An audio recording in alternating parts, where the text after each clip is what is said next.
Indian Army is now equipped with a made-in-India bird's-eye view UAV during combat.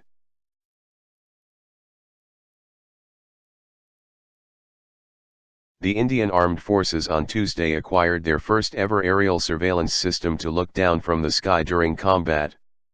The Spylite mini-unmanned aerial system, mini-UAS, was manufactured and sold to the military by a Hyderabad-based joint venture between Indian firm Cyient Solutions and Systems, CSS, and the well-reputed Israeli defense firm BlueBird Aero Systems. An urgent army requirement. The urgent necessity of eyes in the sky is perhaps felt acutely in sensitive border zones like Doklam and Kashmir, which often requires the forwarding infantries to look beyond the nearest hill or tree line or high rises. Until now, soldiers have had to rely on a helicopter, fighter reconnaissance missions or satellite photos, which costs critical time during combat. Taking off from very high altitude in extreme weather conditions, the Spylite flew over the high mountainous landscape, performing all its missions successfully, detailed a CSS press release on Tuesday. Specs and capability. The Spylite mini-UAS weighs 9.5 kilograms and can be launched via a rail launcher within minutes. It can look down from an altitude of 3,000 feet by virtue of its electric motor, besides relaying video feed and high-definition images via a camera with infrared sensors. The launching unit remotely controls the flying vehicle and the sensors. On completion of a mission lasting up to 4 hours, the Spylite flies back to its point of origin and lands using a parachute. If communication and control links fail, the UAS can activate its return home feature to guide it back home.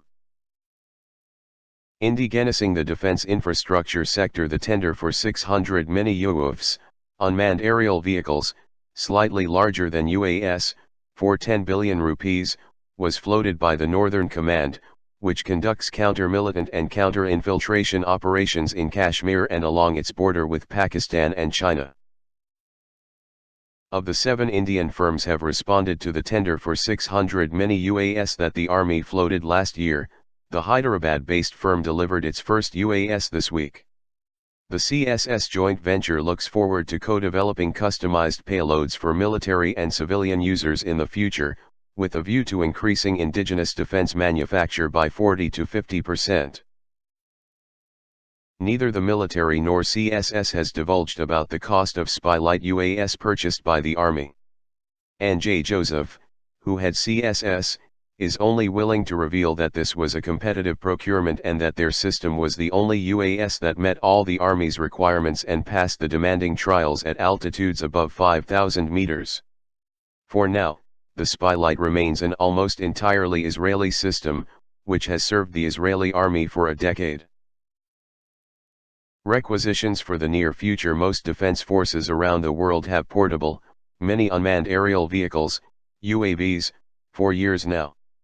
India had inducted the Israeli Searcher and Heron UAVs in the early 2000s, but they operate from an airfield and aren't optimal for frontline infantry troops.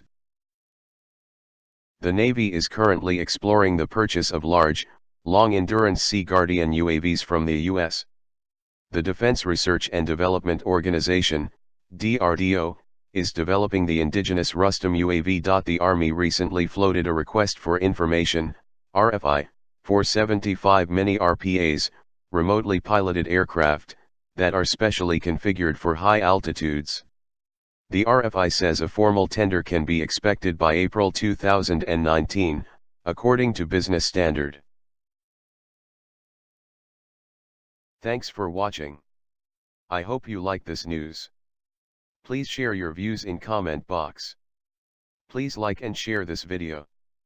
Press subscribe button and bell for auto update to you regarding my channel World Action and Reaction News.